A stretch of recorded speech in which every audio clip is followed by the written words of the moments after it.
Welcome to the thrilling world of the Flying RuNR, brought to you by the Marathon Mates.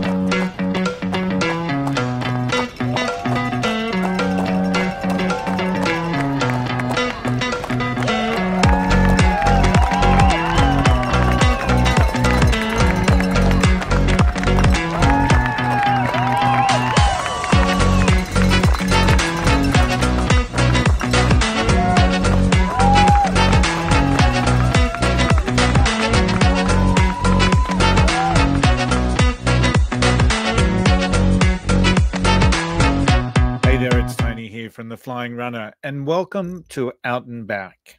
Out and Back, the turnaround point for your weekly running journey.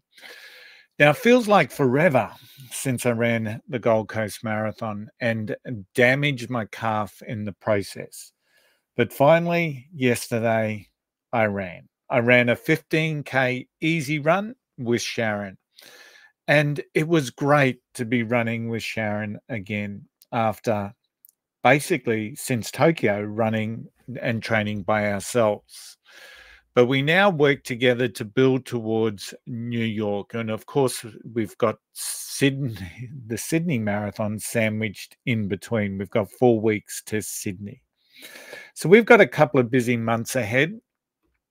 And we really understand the importance now of staging our training in a way that we're not aggravating or re-aggravating the injuries that we've had or the little niggles that we've had, and making sure that we're ready to go on race day at New York. So recovery and rehab and rest will be incredibly important for us. And part of that is using foam rollers. Now, using foam rollers is an excellent way to relieve muscle tension, improve flexibility, and those that know me know that I'm not the most flexible of persons, and enhance our recovery. So here are 3 ways to use foam rollers effectively. So first up is for muscle release. And I tend to do this most evenings, to be quite honest, and I allow my body weight, my natural body weight, to create the to be the driver for muscle release. But other ways is that you roll over the tight or the sore muscles slowly, and you pause on the tender spots. Now that can be really challenging, to pause on the tender spots, but they recommend that you do that for between 20 to 30 seconds until the discomfort lessens. Now, the benefits for doing this, of course, is it helps relieve and release our muscle knots, improves our blood circulation, and helps us increase flexibility.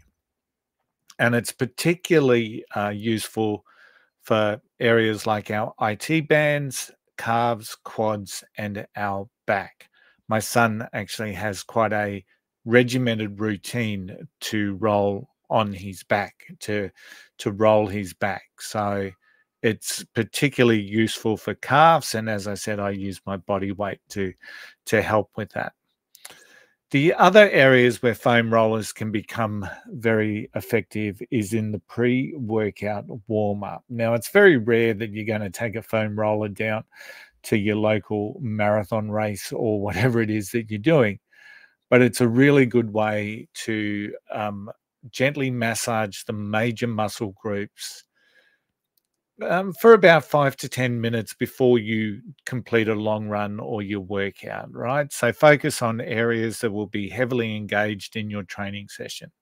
So rolling before a workout, once again, will help increase the blood flow to the muscles, improving our range of motion, and hopefully, and therefore, reducing the risk of injury.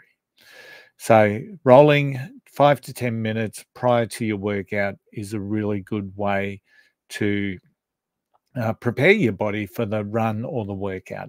But as I said, unlikely you are going to take a foam roller down to your marathon race or your half marathon that you're planning to do, and then setting yourself up in the crowds and doing a quick roll session. It's something that you probably would be doing either the night before or during your race preparation before you get down there. And the last area where you can really use foam rollers effectively is post-workout recovery. Now, after your workout or your long run, use the foam roller to help relax your muscles and alleviate any post-exercise tightness. So spend a little bit of extra time on those sore or tight areas, of course. Now, foam rolling is just part of your post-workout recovery. Of course, a lot of people will be utilizing ice as part of that, or potentially even some sport massage. But foam rollers are a very effective way to reduce the pain and the tightness that you may be feeling in your muscles. It helps reduce our muscle soreness, or DOMS as we call it, delayed onset of muscle soreness, speeds up recovery and prevents muscle imbalance. And when you incorporate these 3 ways into your routine, you can significantly enhance your performance and especially your recovery. So foam rolling is a really effective way to make sure that we're recovering and we're rehabbing as we continue through our training block. Hey, thanks for tuning in. If you like our podcast, please subscribe wherever you are tuned in. Leave a review, as it really does help others find this particular podcast. Make sure you're tuning in on Friday when we release our next full episode of the Flying RuNR podcast. Until then, I hope to see you out there. Happy running.